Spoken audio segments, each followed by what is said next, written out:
Hello മക്കൾസ്, welcome back to Sala learning. It's me Sree Bhama SB. മക്കളി, നമ്മുടെ NMMS എന്ന് പറയുന്ന നിങ്ങളുടെ ഡ്രീം ഇതാ എത്താനായിട്ടുണ്ട് അല്ലേ? ഇനി കുറഞ്ഞ ദിവസങ്ങൾ മാത്രമേ നിങ്ങളുടെ മുമ്പിലുള്ളൂ. അപ്പൊ അടിപൊളിയായിട്ട് പഠിക്കുക, സെറ്റായിട്ട് പഠിക്കുക എന്നുള്ളത് നിങ്ങളുടെ റെസ്പോൺസിബിലിറ്റി ആണ്. അപ്പൊ ഒരു അലേർട്ട് ടൈമാണ് ഇപ്പോൾ. അടിപൊളിയായിട്ട് പഠിച്ച് മിടുക്കറായിട്ട് എന്ത് ചെയ്യുക, ഹാർഡ് വർക്ക് ചെയ്താൽ അതിനുള്ള റിസൾട്ട് ഷുവർ ആയിട്ട് നിങ്ങൾക്ക് കിട്ടും. അപ്പൊ നിങ്ങളെ സഹായിക്കാൻ വേണ്ടി കുറച്ച് ക്വസ്റ്റ്യൻസുകൾ മിസ് ഇവിടെ വെച്ചിട്ടുണ്ട്. നമുക്ക് ആ ക്വസ്റ്റ്യൻസുകൾ ഏതൊക്കെയാണെന്ന് നോക്കാം. റെഡി? ഒന്നാമത്തെ question, burning of camphor is an example for. കർപ്പൂരം കത്തുന്നത് എന്തിനുള്ള ഉദാഹരണമാണ് ചോദിച്ചിട്ടുണ്ട്. ബാഷ്പീകരണം ഇവാപറേഷൻ ആണോ, ദ്രവീകരണം ലിക്വിഫാക്ഷൻ ആണോ, ഉത്പാദനം സബ്ലിമേഷൻ ആണോ, താപമോചകം എക്സോതെർമിക് ആണോ ചോദിച്ചിട്ടുണ്ട്. എടാ മക്കളെ, കർപ്പൂരം കത്തുക എന്ന് പറയുന്ന സമയത്ത് അവിടെ എന്താ ശരിക്കും സംഭവിക്കുന്നത്? കർപ്പൂരം എന്ന് പറയുന്നത് ഇതേപോലെ ഒരു വൈറ്റ് കളറാണ്, എനിക്കത് വരയ്ക്കാനാവില്ല, എന്നാൽ പോലെ ഒരു കട്ടിയുള്ള ഒരു സാധനമാണ്, അല്ലെങ്കിൽ വെള്ള കളറിലുള്ള ഒരു കട്ടിയുള്ള സാധനമാണ്. നിങ്ങൾ എല്ലാവരും കർപ്പൂരം കണ്ടിട്ടുണ്ടാവും, നമ്മുടെ വീടുകളിൽ കത്തിക്കുന്ന സാധനം. അത് കത്തിക്കുന്ന സമയത്തെ അത് വല്ല എങ്ങനെയാണത് പോവാറുള്ളത്? സോളിഡ് ആയിട്ടാണ് ഈ കർപ്പൂരം നിൽക്കുന്നത് അല്ലേ? സോളിഡ് എന്ന് പറഞ്ഞാൽ നിങ്ങൾക്കറിയാം, കട്ടിയുള്ള ഒരു സാധനങ്ങൾ. ഇപ്പൊ എക്സാമ്പിൾ പറഞ്ഞ മിസ്സിന്റെ ഈ പെന്ന്, ഈ ഒരു ഫോണ്, ഈ ഒരു വാച്ച് ഒക്കെ സോളിഡ് സ്റ്റേറ്റാ, ഖരാവസ്ഥയാണ് അല്ലേ? ഇതിന്റെ പദാർത്ഥങ്ങൾ, പാർട്ടിക്കിൾസ് ഒക്കെ അടുത്തടുത്ത് ഇങ്ങനെ ഇങ്ങനെ ഇങ്ങനെ നിൽക്കുകയാണ്. അപ്പൊ ഈ സോളിഡ് സ്റ്റേറ്റിൽ നിൽക്കുന്ന ആള്, ഇവനെ ഞാനൊന്ന് കത്തിച്ചു, കർപ്പൂരം ഞാനൊന്ന് കത്തിച്ചു കഴിഞ്ഞാൽ എന്തായിട്ട് മാറും? നേരെ സ്മോക്ക് ആയിട്ട് മാറില്ലേ ചെയ്യാ, ഗ്യാസ് ആയിട്ട് മാറില്ലേ ചെയ്യാ. അപ്പൊ സോളിഡ് ആയിട്ടുള്ള ആള് നേരിട്ട് ഗ്യാസ് ആയിട്ട് മാറുന്ന പ്രോസസ് ആണ് സബ്ലിമേഷൻ അല്ലെങ്കിൽ ഉത്പാദനം എന്ന് പറയുന്നത്. നമ്മൾ പഠിച്ച കാര്യമല്ലേ ഉത്പാദനം. എന്താണ് ഉത്പാദനത്തിന് വേറെ എക്സാമ്പിൾ? അത് വെച്ചിട്ടും പറയാം. പാറ്റ ഗുളിക കണ്ടിട്ടില്ലേ? പാറ്റ ഗുളിക എനിക്ക് പണ്ടേ ഇഷ്ടമല്ലാത്തൊരു സാധനമാണ് ഈ പാറ്റ. ഇവിടെ ഉണ്ടെങ്കിൽ, പാറ്റ ഇവിടെ ഉണ്ടെങ്കിൽ 7 മൈൽ അപ്പുറത്തായിരിക്കും ഞാൻ. അത്രയും ധൈര്യശാലി ആയതുകൊണ്ടൊന്നും പറയാനില്ല. നിങ്ങൾ അങ്ങനെയാണെങ്കിൽ എൻ്റെ കൂടെ ആണെങ്കിൽ ഒന്ന് കമന്റ് ചെയ്യണേ, ആണോ അല്ലെന്ന് അറിയാൻ വേണ്ടിയിട്ട്. പാറ്റ പേടിയുള്ളവർ. എനിവേ, പാറ്റ കൊല്ലാൻ വേണ്ടി നമ്മൾ എന്ത് ചെയ്യും? പാറ്റ ഗുളികൾ യൂസ് ചെയ്യാറുണ്ട് ഇല്ലേ? ഈ പാറ്റ ഗുളിക നമ്മൾ എന്ത് ചെയ്യും? നമ്മുടെ ഡ്രസ്സിലും കാര്യങ്ങളൊന്നും വരാതിരിക്കാൻ വേണ്ടി അലമാരയിലും കാര്യങ്ങളും കൊണ്ട് ഇടാറുണ്ട്. പക്ഷെ കുറേ കാലം കഴിഞ്ഞ് നമ്മളത് കൊണ്ടുപോയി നോക്കുന്ന സമയത്ത് അതവിടെ കാണാറുണ്ടോ? അപ്പൊ അതെവിടെയാ പോയത്? വാനിഷ് ആയിട്ട് പോയതാണോ? ആ സംഭവം നടന്നതും സബ്ലിമേഷൻ എന്ന പ്രോസസ് ആണ്. ഈ പറയുന്ന പാറ്റ ഗുളിക നേരിട്ട് ഗ്യാസ് ആയിട്ട് മാറി. അപ്പൊ സോളിഡ് നേരിട്ട് ഗ്യാസ് ആയിട്ട് മാറുന്നതാണ് എന്താ? ഉത്പാദനം അല്ലെങ്കിൽ സബ്ലിമേഷൻ എന്ന് പറഞ്ഞത്. അപ്പൊ സബ്ലിമേഷൻ പഠിച്ചോളി, സോളിഡ് നേരിട്ട് ഗ്യാസ് ആവും, അങ്ങനെയാണെങ്കിൽ കർപ്പൂരവും പാറ്റ ഗുളികയും പഠിച്ചോളി. അപ്പൊ ഇത് വെച്ചിട്ട് പഠിക്കുക, സോളിഡ് നേരിട്ട് ഗ്യാസ് ആയിട്ട് മാറുന്നതാണ് സബ്ലിമേഷൻ. അപ്പൊ ചില ഖരപദാർത്ഥങ്ങൾ ചൂടാക്കിയ ദ്രാവകമാകാതെ നേരിട്ട് വാതകമായിട്ട് മാറും, അതാണ് ഉത്പാദനം എന്ന് പറയുന്നത്. Sublimation is a process in which solid substance converted directly into gas. An example ആണ് ക്യാംഫർ, അയഡിന്, നാഫ്തലീന എന്നൊക്കെ പറയുന്നത്. പാറ്റഗുളികയ്ക്ക് നമ്മൾ ഇംഗ്ലീഷ് പറയാം നാഫ്തലീൻ ആണ് അല്ലേ? അപ്പൊ അതൊക്കെ അതിനുള്ള എക്സാമ്പിൾ ആയിട്ട് പറയാൻ പറ്റും. അടുത്ത ക്വസ്റ്റിലോട്ട് പോവാം. NB എന്നത് ഏത് മൂലകത്തിന്റെ പ്രതീകമാണ്? NB നമ്മൾ എഴുതാറുണ്ട്. ഏതിന്റെയാണ് മക്കളെ? നിയോൺ ആണോ, നൊബീലിയം ആണോ, നിയോബിയം ആണോ, നിയോഡിമിയം ആണോ ചോദിച്ചാൽ നമുക്ക് ആൻസർ ചെയ്യാൻ പറ്റും. ഇറ്റ് ഈസ് നിയോബിയം അല്ലെ? NBയുടെ ഫുൾ ഫോം എന്ന് പറയുന്നത് നിയോബിയാണ്. അങ്ങനെ ഒരുപാട് എണ്ണം ഉണ്ട് അല്ലെ? നിങ്ങൾക്ക് ഇഷ്ടം പോലെ പീരിയോഡിക് ടേബിൾ ഒരു 118 എലമെന്റ്സും ടോട്ടൽ പഠിക്കാനുണ്ട്. ഇപ്പൊ എക്സാമ്പിൾ ചോദിച്ചാൽ വളരെ സിമ്പിൾ ആയിട്ട് നിങ്ങൾ ആൻസർ ചെയ്യും. ഹൈഡ്രജൻ ഏതാ ചോദിച്ചാൽ നിങ്ങൾ പറയും H എന്ന് കമന്റ് ചെയ്യും. ഓക്സിജൻ ഏതാ ചോദിച്ചാൽ നിങ്ങൾ പറയും O എന്ന് കമന്റ് ചെയ്യും. അതുപോലെ കോപ്പർ ഏതാ ചോദിച്ചാൽ CU എന്ന് കമന്റ് ചെയ്യും. അങ്ങനെ എല്ലാത്തിനും അതിൻ്റെതായിട്ടുള്ള റെപ്രസെന്റേഷൻ ഉണ്ട്. അങ്ങനെ നിയോബിയം എന്ന് പറയുന്ന ഒരു മൂലകത്തിനെ റെപ്രസെന്റേറ്റ് ചെയ്യാനാണ് NB എന്ന് പറയുന്ന ഷോർട്ട് ഫോം ഉള്ളത്. റെഡി? അടുത്ത ക്വസ്റ്റ്യൻ നോക്കാം. പോസിറ്റീവ് ചാർജിൽ അയോൺ ഡാഷ് എന്നറിയപ്പെടുന്നു. ആനിയോൺ ആണോ, കാറ്റയോൺ ആണോ, പ്രോട്ടോൺ ആണോ, പോസിട്രോൺ ആണോ എന്നാണ് ക്വസ്റ്റ്യൻ വന്നിട്ടുള്ളത്. പോസിറ്റീവ് ചാർജ് ഉള്ളവരെ നമ്മൾ എന്താ മക്കളെ പറയാ? അയോണുകളെ പറ്റി നിങ്ങൾക്ക് ഒരു ഏകദേശം ഒരു ഐഡിയ ഉണ്ടായാലാണ് ഇതിനെപ്പറ്റി പറയാൻ പറ്റുമോ അല്ലേ? എന്താണ് അയോണുകൾ എന്ന് പറഞ്ഞു കഴിഞ്ഞാൽ, an ion is an atom or molecule with a net positive or negative charges due to gain or loss of one or more valence electron. അപ്പൊ നിങ്ങൾക്ക് ഇതിനെപ്പറ്റി കൂടുതലായിട്ട് സത്യം പറഞ്ഞാൽ ഈ ഒരു വർഷം പഠിക്കാനില്ല, അടുത്ത വർഷമാണ് നിങ്ങൾ പഠിക്കുന്നത്. എങ്കിൽ പോലും ഞാൻ ജസ്റ്റ് ഒരു ഐഡിയക്ക് പറഞ്ഞുതരാം. ഈ പറഞ്ഞ എല്ലാ എലമെന്റ്സും, ഹൈഡ്രജനും ഹീലിയം ലിഥിയം ഒക്കെ ആയിക്കൊള്ളട്ടെ, ഇതിനകത്തൊക്കെ ഇലക്ട്രോൺസുകൾ ഉണ്ട്. നിങ്ങൾക്ക് അറിയാലോ, പ്രോട്ടോൺസ് ഉണ്ട്, ന്യൂട്രോൺസ് ഉണ്ട്, ഇലക്ട്രോൺസ് ഒക്കെ ഉണ്ട് അല്ലെ? അപ്പൊ ഇലക്ട്രോൺസ് ഇങ്ങനെ ചുറ്റും ഈ പറയുന്ന ഷെല്ലുകൾ എന്ന് പറയും. ഇതിപ്പോ ഒരു എലമെന്റ് ആണെങ്കിൽ ഇതിന് ചുറ്റും കുറെ ഇങ്ങനെ വട്ടത്തിലുള്ള ഷെല്ലുകൾ ഉണ്ട്. ഇത് കൂടിയാണ് ഇലക്ട്രോൺസ് ഇങ്ങനെ ഓടി ഓടി ഓടി കളിച്ചുകൊണ്ടിരിക്കുന്നത് ഒരു ആറ്റത്തിൽ കേട്ടോ. അപ്പൊ ഇലക്ട്രോൺസ് ഇങ്ങനെ ഓടി ഓടി കളിക്കുകയാണെങ്കിൽ അതിൽ ചില സമയത്ത് അവർക്ക് എന്ത് ചെയ്യില്ല, ഈ ആറ്റങ്ങൾക്ക് ആ എണ്ണം പോരാതെ വരും. ഇപ്പൊ എക്സാമ്പിൾ പറയുകയാണെങ്കിൽ സ്റ്റെബിലിറ്റി അല്ലെങ്കിൽ സ്ഥിരത എന്ന് പറയാം. അപ്പൊ എനിക്കൊരു സ്റ്റെബിലിറ്റി കിട്ടാൻ വേണ്ടിയിട്ടാണ് ഞാൻ എന്ത് ചെയ്യുന്നത്, ജോലി ചെയ്യുന്നത്. നിങ്ങൾ പഠിച്ച് സ്റ്റെബിലിറ്റിക്ക് വേണ്ടിയാണ് കഷ്ടപ്പെടുന്നത്. അതേപോലെ ആറ്റങ്ങൾക്കും സ്ഥിരത വേണം.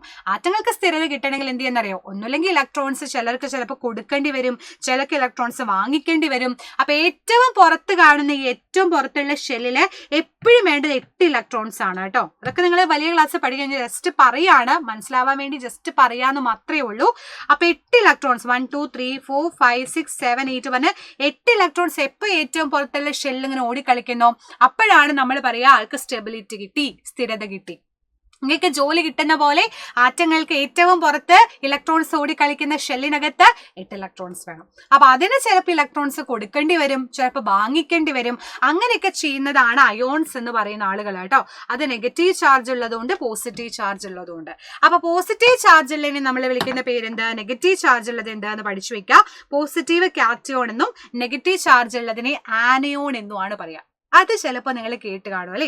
ഒരു നോർമൽ ആയിട്ടുള്ള ഒരു ആറ്റത്തിന്റെ കേസിൽ ഇലക്ട്രോൺസ് ചിലർക്ക് കൊടുക്കുകയാണെന്നുണ്ടെങ്കിൽ ഇലക്ട്രോൺസ് നഷ്ടപ്പെട്ടു അല്ലെ. അപ്പൊ ഞാൻ നിങ്ങൾക്ക് ഒരു സാധനം തന്നു, ഒരു ഡയറി മിൽക്ക് എന്റെ കയ്യിലുണ്ടായി, ഞാൻ നിങ്ങൾക്ക് തന്നു പറഞ്ഞാൽ എന്റെ കയ്യിൽ നിന്ന് ഡയറി മിൽക്ക് പോവുക ചെയ്തത്. പക്ഷെ അപ്പൊ എനിക്ക് എന്ത് ചാർജ് കിട്ടുന്നറിയോ, പോസിറ്റീവ് ചാർജാ കിട്ടുക. അതാണ് കാറ്റയോൺ അല്ലെങ്കിൽ പോസിറ്റീവ് ചാർജ് എന്ന് പറയുന്ന അയോൺ എന്ന് പറയുന്നത്. റെഡി? ഇപ്പൊ എക്സാമ്പിൾ പറയുകയാണെങ്കിൽ ഞാൻ എന്ന് പറയുന്ന ആള് നിങ്ങൾക്ക് എന്ത് ചെയ്തു, 10 മിഠായി വാങ്ങി തന്നു. അപ്പൊ 10 മിഠായി എന്റെ കയ്യിൽ നിന്ന് പോയി, പക്ഷെ എനിക്ക് ഭയങ്കര സന്തോഷം കിട്ടി, അങ്ങക്ക് മിഠായി കിട്ടിയല്ലോ എന്ന്. അപ്പൊ ഞാൻ എന്തായി, പോസിറ്റീവ് ചാർജുള്ള ആളായി. പോസിറ്റീവ് ചാർജുള്ള ആളെ ഞാൻ വിളിക്കുന്ന പേരാണ് കാറ്റയോൺ. അതേപോലെ നിങ്ങൾക്ക് എന്നാ 10 മിഠായി നിങ്ങൾക്ക് തന്ന് നിങ്ങൾ വാങ്ങിച്ചില്ലേ, വാങ്ങിച്ച അപ്പൊ നിങ്ങൾ എന്തായി, നെഗറ്റീവ് ചാർജ് ആയി. ഇലക്ട്രോൺസ് നിങ്ങളുടെ കയ്യിൽ കിട്ടിക്കഴിഞ്ഞാൽ നിങ്ങൾക്ക് നെഗറ്റീവ് ചാർജ് ആണ്. ഇലക്ട്രോൺസ് ഞാൻ ഒരാൾക്ക് കൊടുത്തു കഴിഞ്ഞാൽ ഞാൻ പോസിറ്റീവ് ചാർജ് ആണ്. ഓക്കെ, അപ്പൊ തന്ന മിഠായി നിങ്ങൾ വാങ്ങിച്ചാൽ നിങ്ങൾ എന്തായി, നെഗറ്റീവ് ചാർജ് ആയി, ആനയോൺ ആയി. അപ്പൊ കൊടുത്തവൻ പോസിറ്റീവ് ചാർജ് ഉള്ള കാറ്റയോൺ, വാങ്ങിച്ചവൻ നെഗറ്റീവ് ചാർജ് ഉള്ള ആനയോൺ. അപ്പൊ ഏതാ മക്കളെ പോസിറ്റീവ് ചാർജ് ഉള്ളത്, കാറ്റയോണിനാണ് അല്ലെ. അത് എങ്ങനെ ആലോചിച്ച് വെക്കാന്നറിയോ, സിമ്പിൾ ആയിട്ടുള്ള വേറെ ട്രിക്കും പറയാം. ഇതൊന്നും നിങ്ങൾ കൺഫ്യൂഷൻ ആവേണ്ട, വലിയ ക്ലാസ്സിൽ വലുതായിട്ട് പഠിക്കുന്ന കാര്യമാണ്. ഇപ്പൊ ജസ്റ്റ് നമ്മുടെ എക്സാമിന് വേണ്ടി മനസ്സിലാക്കി വെക്കുക. കാറ്റയോൺ എന്ന് പറയുമ്പോൾ പോസിറ്റീവ് ചാർജ് ആണെന്ന് ആലോചിച്ച് വെക്കാൻ പൂച്ചക്കുട്ടീനെ മനസ്സിലാലോചിച്ചാൽ മതി. പൂച്ചക്കുട്ടിയെ കാണുമ്പോൾ ഭയങ്കര സന്തോഷമല്ലേ. നിങ്ങളുടെ വീട്ടിലുണ്ടാവും ചിലപ്പോൾ കിങ്ങിണി പൂച്ച ഉണ്ടാവും, ചിട്ടുപൂച്ച ഉണ്ടാവും, മിട്ടുപൂച്ച ഉണ്ടാവും ഇല്ലേ. ആ പൂച്ച കാണുമ്പോൾ ഭയങ്കര സന്തോഷമല്ലേ. അപ്പൊ കാറ്റ് എന്ന് പറയുമ്പോൾ പോസിറ്റീവ് ചാർജ് ആണ്. കാറ്റ് എന്ന് പറഞ്ഞാൽ പോസിറ്റിവിറ്റി പരത്തുന്ന ആളാണ്. അപ്പൊ കാറ്റ് പറഞ്ഞാൽ പോസിറ്റീവ് ആയിട്ടുള്ള കാറ്റയോൺ, പോസിറ്റീവ് ചാർജ് ആണ്. നെഗറ്റീവ് ചാർജ് ഉള്ളത് ആന എന്ന് പറയുമ്പോൾ തന്നെ നമ്മുടെ മനസ്സിൽ എന്റെ പൊന്നി ആന എന്നല്ലേ പറയാ. അപ്പൊ ആന പറഞ്ഞാൽ ഭയങ്കര വലുപ്പമുള്ള, നമുക്ക് പേടിയുള്ള ഒരാളല്ലേ. അപ്പൊ അതേപോലെയാണ് ആനയോൺ എന്ന് പറഞ്ഞാൽ നമുക്ക് കാണുമ്പോൾ ഒരു പേടി ആയതുകൊണ്ട് നെഗറ്റീവ് ആയിട്ടുള്ള ഒരു ചാർജ് അതിന് കൊടുക്കാം. സോ നെഗറ്റീവ് ചാർജ് ഉള്ള ആളെ നമ്മൾ ആനയോൺ എന്ന് വിളിക്കും.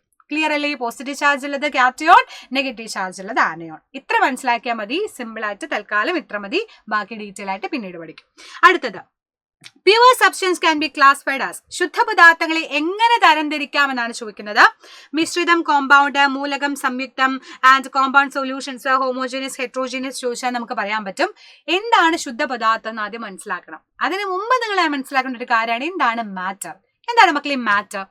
എന്താണ് ദ്രവ്യം എന്ന് പറഞ്ഞാൽ ഇച്ചിരി സ്ഥലം അല്ലേ, സ്ഥിതി ചെയ്യാൻ ഇത്തിരി സ്ഥലമുള്ളതും മാസ് ഉള്ളതുമായി എല്ലാത്തിനെയും നമ്മൾ വിളിക്കുന്ന പേരാണ് matter. Matter is anything that ഒക്കുപ്പൈസ് space and has mass. Example, എന്റെ കയ്യിലുള്ള ഒരു പെണ്ണ്, ഇതിനൊരു മാസ് ഉണ്ടോ? ഉണ്ട്. ഇതിന് ഇരിക്കാൻ ഇച്ചിരി സ്ഥലമുണ്ടോ? ഉണ്ട്. അപ്പൊ ഇതെന്താ? മാറ്റർ ആണ്. മിസ്സിന് ഫോണ്, ഇതിന് ഇരിക്കാൻ ഇച്ചിരി സ്ഥലം വേണം, അതേപോലെ ഇതിനൊരു മാസ് ഉണ്ട്, ഇതും എന്താണ്? മാറ്റർ ആണ്, ദ്രവ്യമാണ്. ഇതിപ്പോ വേറെന്താ, ഏതൊരു സാധനം, ഈ ഒരു സാധനം എന്താണ്? ഇതിനൊരു മാസം ഉണ്ട്, ഭാരം ഉണ്ട് അല്ലേ. അതുപോലെ ഇതിപ്പോ എന്റെ കയ്യിലാണ് ഇരിക്കുന്നത്, പി കയ്യിലിരിക്കുന്നത്, ഇവനൊക്കെ ഇരിക്കാൻ സ്ഥലം വേണമെങ്കിൽ ഇതൊക്കെ മാറ്ററുകളാണ്. മാറ്ററിനെ നമ്മൾ രണ്ടായിട്ടാണ് മെയിൻ ആയിട്ട് ക്ലാസിഫൈ ചെയ്തിരുന്നത്. ഫിസിക്കൽ പ്രോപ്പർട്ടീസ് അനുസരിച്ച്, ഭൗതികമായിട്ടുള്ള സ്വഭാവം അനുസരിച്ചും രാസപരമായിട്ടും. ഭൗതികമായിട്ട് എങ്ങനെ കാണാനിരിക്കുന്നു, ലുക്ക് വൈസ് ആണ് നമ്മൾ സോളിഡ്, ലിക്വിഡ്, ഗ്യാസ് എന്ന് പറയുന്ന ഖരം, ദ്രാവകം, വാതകം എന്നുള്ളത് ഫിസിക്കൽ അപ്പിയറൻസ് വെച്ച് അല്ലെങ്കിൽ ഭൗതിക സ്വഭാവം വെച്ച് നമ്മൾ ക്ലാസിഫൈ ചെയ്തതാണ് അല്ലെ. നമുക്കറിയാം സോളിഡ് ഉണ്ട്, ലിക്വിഡ് എന്ന് പറയുമ്പോൾ ദ്രാവകം. ഈ സാനിറ്റൈസർ ഒരു ദ്രാവകമാണ്, വെള്ളം ഒരു ദ്രാവകമാണ് അല്ലെ. എന്നാൽ വാതകം എന്ന് പറയുമ്പോഴോ നമ്മൾ ശ്വസിക്കുന്ന ഓക്സിജൻ, പുറത്തുവിടുന്ന കാർബൺ ഡൈ ഓക്സൈഡ്, അതുപോലെ തന്നെ ഹൈഡ്രജൻ, നൈട്രജൻ, ഇത്ര ഉണ്ട്, അതൊക്കെ ഗ്യാസ് ആണ് അല്ലെ, അത് വാതകമാണ്. ഇങ്ങനെയാണ് ഒന്നാമത്തെ കാറ്റഗറി. രണ്ടാമത്തേത് കെമിക്കൽ പരമായിട്ട്, അതിനകത്ത് എന്തൊക്കെയാണ് രാസപരമായിട്ട് മാറുന്നത് നോക്കിയിട്ട് കെമിക്കലായിട്ട് നമ്മൾ എന്തായി ക്ലാസിഫൈ ചെയ്തു? രണ്ടായിട്ട് ക്ലാസിഫൈ ചെയ്തു, പ്യുവർ സബ്സ്റ്റൻസും മിക്സ്ചേഴ്സും. ഇത് പഠിക്കാൻ സിമ്പിൾ ആണ്. PM എന്ന് പഠിച്ചേക്കാം. PM പ്രൈം മിനിസ്റ്ററിനെ മനസ്സിലാലോചന എഴുതി വെച്ചോളാം. PM pure സബ്സ്റ്റൻസും മിക്സ്ചേഴ്സും. അതിലെ പ്യുവർ സബ്സ്റ്റൻസിനെ എന്തൊക്കെയായിട്ട് ക്ലാസിഫൈ ചെയ്തു എന്നാണ് ക്വസ്റ്റ്യൻ വന്നത്. അത് വളരെ ഈസി ആയിട്ട് പഠിക്കാം. ഈസി എന്ന് പറയുമ്പോൾ തന്നെ നിങ്ങൾ ആലോചിക്കുക എലമെന്റും കോമ്പൗണ്ടും. അപ്പൊ പ്രൈം മിനിസ്റ്റർ പറയാണ് എനിക്ക് ഭയങ്കര ഈസി ആയിട്ട് കാര്യങ്ങൾ ഹാൻഡിൽ ചെയ്യാൻ അറിയാം എന്ന് പറയാണ്. അപ്പൊ prime minister easy. Prime minister എന്ന് പറയുമ്പോൾ നിങ്ങൾ ആലോചിക്കുക പ്യുവർ സബ്സ്റ്റൻസും മിക്സ്ചേഴ്സും. അതിൽ പ്യുവർ സബ്സ്റ്റൻസിനെ നമ്മൾ എന്ത് ചെയ്തിട്ടുണ്ട്, പ്രൈം ആയിട്ടുള്ളതിന് എന്തായിട്ടുണ്ട്, രണ്ടായിട്ട് ക്ലാസിഫൈ ചെയ്തു. ഇ ഫോർ എലമെന്റ്, ഇ എന്ന് പറഞ്ഞാൽ എലമെന്റ്, സി എന്ന് പറഞ്ഞാൽ കോമ്പൗണ്ട്. അപ്പൊ എന്തായിട്ടൊക്കെ മാറ്റിയത്, സംയുക്തമായിട്ട് മൂലകമായിട്ടാണ് പ്യുവർ സബ്സ്റ്റൻസിനെ ശുദ്ധപദാർത്ഥത്തെ കാറ്റഗറൈസ് ചെയ്തത്. അപ്പൊ എന്താണ് ശുദ്ധപദാർത്ഥം എന്നുകൂടെ പഠിച്ചു വെക്കാം. ഒരേ സ്വഭാവമുള്ള കണികളാൽ നിർമ്മിതമായ പദാർത്ഥങ്ങൾ, material made up of particle with identical nature are called pure substance. Example പറഞ്ഞാൽ കുറച്ച് ഉപ്പ് ഞാൻ നിങ്ങൾക്ക് തന്നു കഴിഞ്ഞാൽ, ഉപ്പ് നിങ്ങൾ എവിടെ നോക്കിയാലും ഒരേപോലെ അല്ലടാ, ഉപ്പിന്റെ ടേസ്റ്റ് ഒരേപോലെയാണ്. ഇവിടുന്ന് ടേസ്റ്റ് ചെയ്താലും ഇവിടുന്ന് ടേസ്റ്റ് ചെയ്താലും ഒരേപോലെയാ. ഉപ്പെന്ന് പറയുന്നത് കാണാൻ ഒരേപോലെയാ അല്ലേ, അതിന് വ്യത്യാസമൊന്നും നമുക്ക് ഫീൽ ചെയ്യില്ല. എല്ലാ ഭാഗവും ഉപ്പ് പറഞ്ഞ ഉപ്പ് തന്നെയാണ്. അതേപോലെ വെള്ളം, നിങ്ങൾക്ക് പച്ചവെള്ളം കുടിക്കാൻ തന്നാ നിങ്ങൾ പറയും മധുരമുണ്ട് മിസ്സേ, ഉപ്പുണ്ടെന്ന് പറയോ, ഇല്ല. പറയുന്ന വെള്ളം എന്ന് പറഞ്ഞാൽ എവിടെ നോക്കിയാലും ഒരേപോലെ ഇരിക്കുന്ന സാധനമാണ്. സോ അതും എന്താണ്, പ്യുവർ സബ്സ്റ്റൻസ് ആണ്, ശുദ്ധ പദാർത്ഥമാണ്. അപ്പൊ നമ്മൾ ചിലരെ നോക്കി പറയും പ്യുവർ ഹാർട്ട് എന്നൊക്കെ പറഞ്ഞപ്പോഴാ, എന്ത് പ്യുവർ ഹാർട്ടാടാ നിന്റെ പറയുമ്പോൾ പറയും ഭയങ്കര സ്നേഹമാണ്, നമ്മൾ നന്നായി കാണുന്ന ആഗ്രഹിക്കും, മറ്റുള്ളവരെ ബുദ്ധിമുട്ടിക്കണം എന്ന് ആഗ്രഹിക്കാത്ത നല്ല മനസ്സുള്ളവരെയാണ് നമ്മൾ പ്യുവർ ഫ്രണ്ട്സ് അല്ലെങ്കിൽ പ്യുവർ സോൾ, പ്യുവർ ഹാർട്ട് എന്നൊക്കെ പറയാം. നിങ്ങളുടെ പ്യുവർ ഹാർട്ടിനെ വേണമെങ്കിൽ താഴെ കമന്റ് ചെയ്തോ, നിങ്ങളുടെ പ്യുവർ ഫ്രണ്ടിനെ താഴെ കമന്റ് ചെയ്തോളൂ, നോക്കാം ആരൊക്കെയാ പ്യുവർ ഹാർട്ടുള്ള ആളുകളെന്നല്ലേ. അപ്പൊ അങ്ങനെയാണ് നമ്മൾ എന്ത് ചെയ്യുക, ശുദ്ധപദാർത്ഥം, ശുദ്ധമായിട്ടുള്ള ഹൃദയം പറയുന്ന പോലെ ശുദ്ധ പദാർത്ഥം എന്ന് പറഞ്ഞാൽ എല്ലാവിടെയും ഒരേ സ്വഭാവം കാണിക്കുക, ഒരേപോലെ ഇരിക്കുക, ഐഡന്റിക്കൽ നേച്ചർ. അതാണ് പ്യുവർ സബ്സ്റ്റൻസ്. അതിനെ നമ്മൾ രണ്ടായിട്ട് ക്ലാസിഫൈ ചെയ്തു. എലമെന്റ് എന്ന് പറഞ്ഞാൽ നമുക്കറിയാം 118 എലമെന്റ്സ് പീരിയോഡിക് ടേബിൾ ഉണ്ട്. Hydrogen, helium, lithium, beryllium, boron, carbon, അങ്ങനെ കുടുകുടുകുടുന്ന് ഒരുപാടുണ്ട്.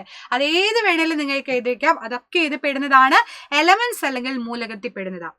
ഓക്സിജൻ, കോപ്പർ, ഹൈഡ്രജൻ മിസ് വെച്ചിട്ടുണ്ട്. ഇതൊക്കെ അതിനുള്ള എക്സാമ്പിളാണ്. വേറെ കോമ്പൗണ്ടുകൾ ഉണ്ട്. കോമ്പൗണ്ട് എന്ന് പറയുമ്പോൾ അതിൽ എന്തുണ്ടാവും എന്നറിയോ, ഇപ്പൊ എക്സാമ്പിൾ വെച്ചിട്ട് മിസ് പറഞ്ഞുതരാം. HCl എന്ന് പറഞ്ഞ hydrochloric acid, carbon dioxide, water എന്ന് പറഞ്ഞ H2O. അപ്പൊ ഈ വാട്ടർ എന്ന് പറയുമ്പോൾ, വെള്ളം എന്ന് പറയുമ്പോൾ അതിനകത്ത് എന്തൊക്കെയാ മക്കളെ ഉള്ളത്, H2O, ഹൈഡ്രജനും ഓക്സിജനും, 2 ഹൈഡ്രജനും ഒരു ഓക്സിജനും കൂടിയതാണ് വെള്ളം. അതേപോലെ കാർബൺ ഡൈ ഓക്സൈഡ് ആണെങ്കിലോ, കാർബണും ഓക്സിജനും കൂടി ചേർന്നാണ് കാർബൺ ഡൈ ഓക്സൈഡ്. HCl പറഞ്ഞോളൂ, ഹൈഡ്രജനും ക്ലോറിനും കൂടിയതാ. അപ്പൊ 2ഓ അതിലധികമോ എലമെന്റ്സ് ഉണ്ട് അല്ലെ. ഇതിൽ ഹൈഡ്രജനും ഓക്സിജനും ഉണ്ട്, ഇതിൽ ഹൈഡ്രജനും ക്ലോറിനും ഉണ്ട്, ഇതിൽ കാർബണും ഓക്സിജനും ഉണ്ട്. സോ 2 എലമെന്റ്സ് എല്ലാത്തിലും ഇല്ലേ, ഇതിൽ ഹൈഡ്രജനും ഓക്സിജനും ഇല്ലേ. അപ്പൊ അങ്ങനെ 2ഓ അതിലധികമോ എലമെന്റ്സ് കൂടി ചേരുകയാണെങ്കിൽ അതിനെയാണ് നമ്മൾ കോമ്പൗണ്ട് അല്ലെങ്കിൽ സംയുക്തം എന്ന് പറയുന്നത്. റെഡി അല്ലേ? ഒരുപാട് എക്സാമ്പിൾസ് ഉണ്ട്. H2SO4 ഉണ്ട്, NH3 ഉണ്ട്, അമോണിയ ഉണ്ട്, അങ്ങനെ ഏത് വേണേലും നിങ്ങൾക്ക് എഴുതി വെക്കാം. അതൊക്കെ കോമ്പൗണ്ട് ആണ്. ഇനി ലാസ്റ്റ് ഒരു ക്വസ്റ്റ്യൻ, ഇത് ഞാൻ നിങ്ങൾക്ക് തരുന്ന വർക്കാണ്. നിങ്ങൾ എന്ത് ചെയ്യുക, കമന്റ് ബോക്സിൽ ഒന്ന് കമന്റ് ചെയ്യുക അതിന്റെ ആൻസർ. ഹരിതകത്തിൽ അടങ്ങിയ പ്രധാനപ്പെട്ട ലോഹം, what is the main metal contain in chlorophyll എന്ന് ചോദിച്ചത് നിങ്ങൾ എന്ത് ചെയ്യുക, കണ്ടുപിടിച്ച് ആൻസർ ചെയ്യുക. അയൺ ആണോ, സിൽവർ ആണോ, ലെഡ് ആണോ, മെഗ്നീഷ്യം ആണോ? This is homework question. Homework എന്നല്ല, കമന്റ് ബോക്സിൽ കമന്റ് ചെയ്താൽ മതി. റെഡി അല്ലേ? അവ കമന്റ്, നിങ്ങളുടെ ഓരോരുത്തരുടെ കമന്റ്, വിലപ്പെട്ട കമന്റ് മിസ് നോക്കുന്നതാണ്. അപ്പൊ എല്ലാവരും ജസ്റ്റ് ക്ലാസ് കണ്ടതിന് ശേഷം കമന്റ് ചെയ്യാം കേട്ടോ. അപ്പൊ റെഡി ആണെന്ന് വിചാരിക്കുന്നു, സെറ്റ് ആണെന്ന് വിചാരിക്കുന്നു. ഇതുപോലുള്ള ഒരുപാട് ക്വസ്റ്റ്യൻസുകളായിട്ട് ഇനിയും മിസ് നിങ്ങളെ കാണാൻ വേണ്ടി വരും. അപ്പൊ അതുവരേക്കും bye bye, see you dears, bye by.